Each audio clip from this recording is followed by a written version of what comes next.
ये आपके railway 6 semester paper 3 UP consolidation holding act 1953 section 11 appeal.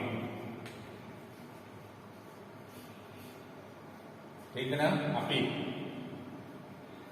Appeal में section 9A और सेक्शन 9B के अंतर्गत जो भी कार्रवाइयां हुई हैं उनसे व्यतीत पक्षकार व्यतीत कृषक जो भी हो वो अपील कर सकते हैं।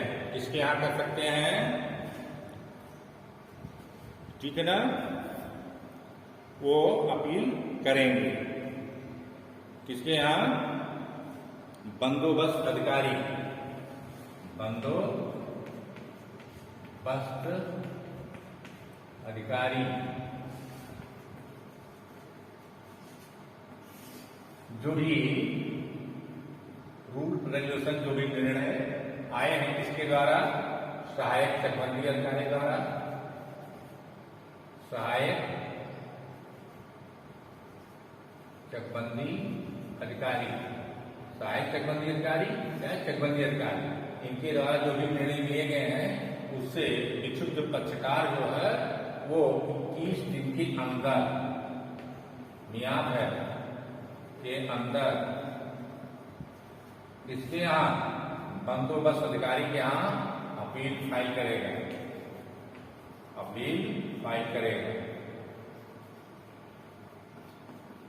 ठीक है ना। अपील जो है वो फाइल करेगा और बंदोबस्त अधिकारी के द्वारा जो भी निर्णय होगा इसके संदर्भ में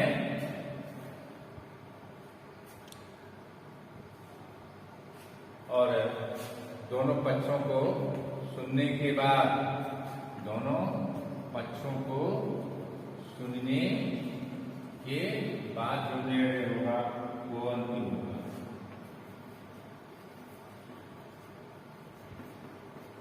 ठीक ना। वो निर्णय जो है किसी भी विधि के न्यायालय में आपत्ति नहीं की जा सकती है। आपत्ति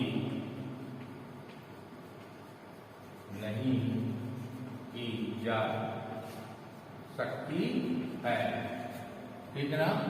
ये इनसे जो भी इनके द्वारा पारित आदेश है सहायक चकबंदी अधिकारी या चकबंदी अधिकारी, उनसे जो भी इच्छुक पक्षकार है इनके द्वारा सेक्शन, इसमें सेक्शन 9 और 9A एंड 9B के अंतर्गत जो भी इनका निर्णय आया है, जो भी इनका वो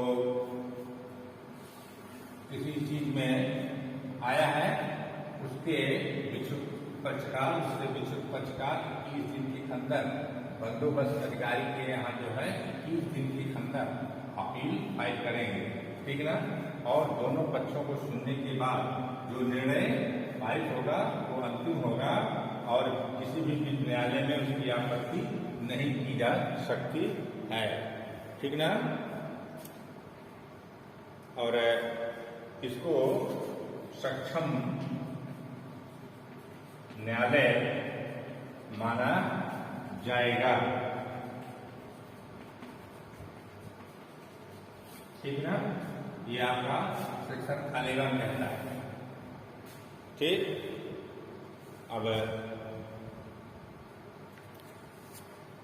ये सक्षम न्यायालय होगा चाहे जहां भी जिसके आगे कुछ भी हो, लेकिन ये सक्षम न्यायालय इस मामले में माना जाएगा। जो भी section 9, section 9A, section 9AB के बाद जो भी डिसीजन आए हैं उससे इच्छुक पक्षकार जो है 21 दिन के अंदर जो है ये बंदोबस्त अधिकारी के यहाँ अपील फाइल करेगा। अब आप चलते हैं नेक्स्ट सेक्शन में।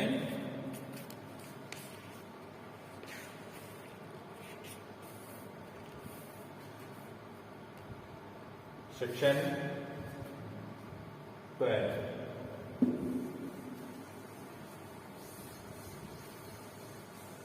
नेक्स्ट सेक्शन आपका है 12। सेक्शन 12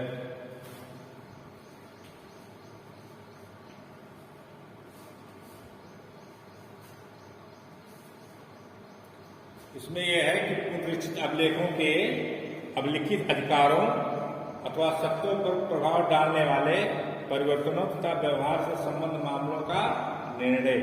ठीक है ना। ये जो है ये पुनरीक्षित जो अभिलेख आपके हैं, पुनरीक्षित अभिलेख, ठीक है ना। जो पुनरीक्षित आपके अभिलेख हैं उसमें अभिलिखित अधिकारों, अभिलिखित अधिकारों, ठीक है ना, अथवा सत्व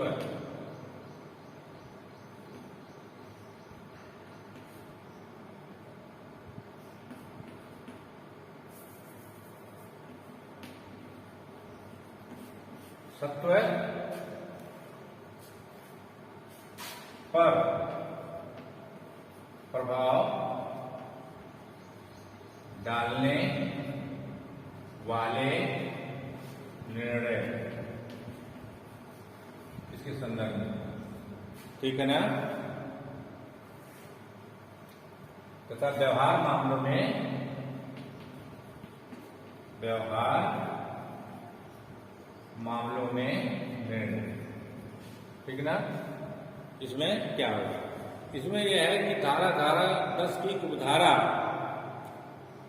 1 के अधीन प्रकाशित पुनरीक्षित अभिलेखों में अभिलिखित किन्हीं अधिकारों या सत्यों को प्रभावित करने वाले परिवर्तनों एवं व्यवहारों से संबंधित समस्त मामले जिनके लिए बात करण तब विद्यमान नहीं था जब धारा 7 से 9 तक की कार्रवाइयां प्रारंभ की थी। कौन सी कार्रवाइयां? 7 से 9 तक कोई बात कारण उत्पन्न नहीं हुआ था। किन सेक्शनों से? 7 से 9 तक कोई बात कारण उत्पन्न नहीं हुआ, उस समय नहीं हुआ। ठीक है, विद्यमान नहीं था अथवा चल रही थी। उसके उत्पन्न होने पर सहायक चकबंदी अधिकारी के समक्ष उठाए जा सकते हैं, किंतु धारा 52 अथवा धारा 6 के प्रकाशन के पश्चात नहीं। इसका मतलब यह है कि अगर ये 7 से और 9 सेक्शन तक की जो कार्रवाइयां सहायक चकबंदी अधिकारी और चकबंदी अधिकारी के द्वारा किया गया, उसमें कोई बात कारण उत्पन्न नहीं हुआ और उसके बाद में उत्पन्न होता है, तब क्या होगा? वो बाद उठाया, बाद चलाया जा सकता है। लेकिन कब? जब धारा 52 व धारा 6, धारा 52 और 6 का प्रकाशन न हो गया हो, प्रकाशन ना नहीं हो गया, तभी तक कर सकते हैं। इसके पूर्व धारा 52 धारा 6 के प्रकाशन के पूर्व ही उसको जो है आप जो है समक्ष उठाए जा सकते हैं, मामले उठाए जा सकते हैं। इसके समक्ष सहायक चकबंदी अधिकारी या चकबंदी अधिकारी के समक्ष। अब बात आती है धारा 52। धारा 52 यह है चकबंदी का समापन। क्लियर करते हैं। ये धारा 52 धारा 6 का। धारा 52 यह है सेक्शन 52, ये कहता है चकबंदी समापन जब हो जाता है उसका प्रकाशन होता है। वही धारा 52 है। धारा 52 चकबंदी का समापन। इसके पूर्व या धारा 6 के अंदर यह है कि राज्य सरकार किसी भी क्षेत्र में चालू चकबंदी को रद्द कर सकता है। धारा 6 में यह है कि राज्य सरकार किसी भी पर्टिकुलर एरिया में, किसी कटक में अगर चकबंदी चल रही है तो वो किन्हीं विशेष कारणों के कारण जो भी जैसे भी हो उसको जो है धारा 6 के अंतर्गत चकबंदी प्रक्रिया को रद्द कर सकती है। ठीक है ना। इसके पूर्व ही अगर इसका प्रकाशन हो गया है, इसके पूर्व होना चाहिए धारा नामांकन, उसके पूर्व होना चाहिए। इसके यहाँ सहायक चकबंदी अधिकारी या चकबंदी अधिकारी के समक्ष लाया जा सकता है। तब जबकि 7 से 9 तक जब कार्रवाइयां हो रही थी तब कोई बात कारण उत्पन्न नहीं था, उसके बाद उत्पन्न हुआ। ठीक ना, ये चीज क्लियर कॉन्सेप्ट। हाँ, उसके बाद सेक्शन आप चलिए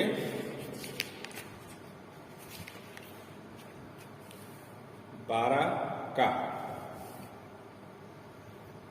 12 क्या कहता है?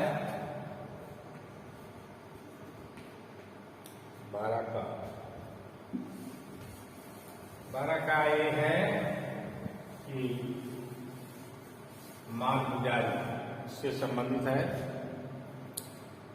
नई जोतों की मालगुजारी, नई जोतों की माल गुजारी,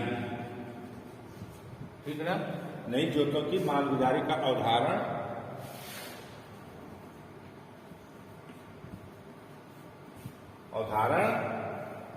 और जोतों के भाग पर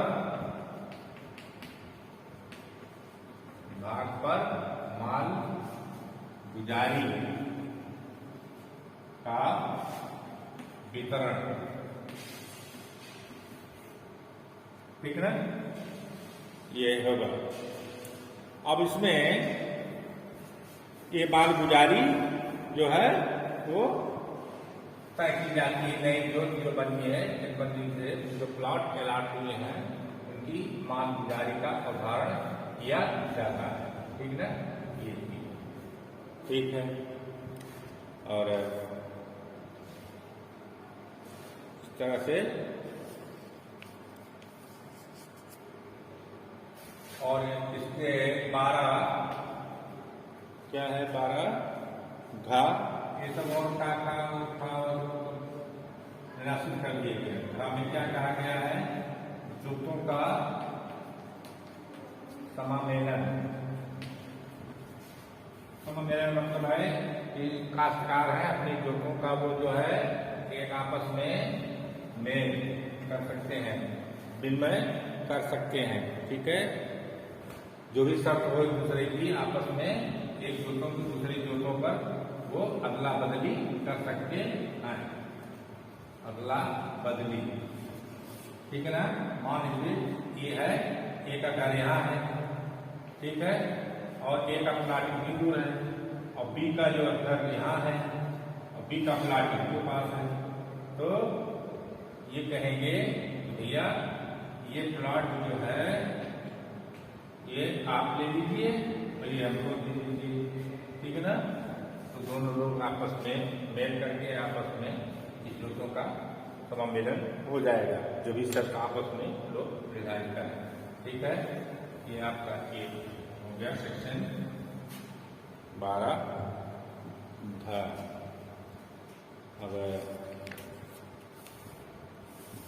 अब सेक्शन 19, ठीक है, क्या होता है ये इसके बारे में। सेक्शन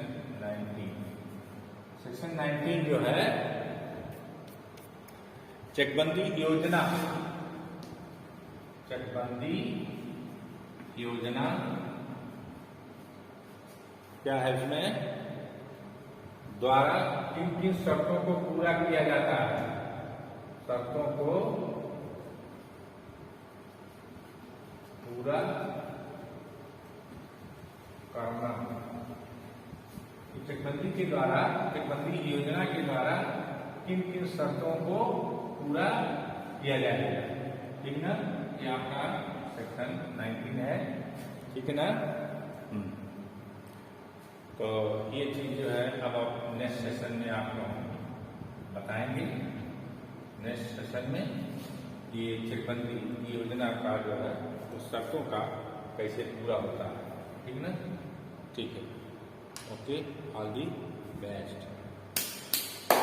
ये चीज है। अब नटशेल में मैं आपको बता दे रहा हूं क्या है ये। होता ये है कि जैसे कोई जमीन जो है वो सार्वजनिक उपयोग के लिए कौन कौन सी जमीन चकबंदी की योजना के दौरान निकाली जाए, सार्वजनिक उपयोग के लिए, ठीक है ना। उसमें कितना अंशदान कटौती होगी भाई, कटौती होगी, कटौती भाई, कटौती होगी तभी तो जमीन शेष बचेगी, ठीक है। मान लीजिए कितने एरिया के लिए जरूरत है सार्वजनिक भूमि घोषित कराना है, अब कितने एरिया का अंशदान कटौती होगी, प्रत्येक कितना परसेंटेज कटौती प्रत्येक काश्तकार के उसमें किया जाएगा, जिससे इतना ये क्षेत्र सार्वजनिक भूमि के लिए सुरक्षित हो जाए, तो उसका निर्धारण किया जाएगा, ठीक है। ये पूरा किया जाएगा, ठीक है। और खातेदार के जो अधिकार हैं, खातेदार के जो अधिकार हैं उससे रिलेटेड रजिस्टर पुनः किया जाएगा, ठीक है। ये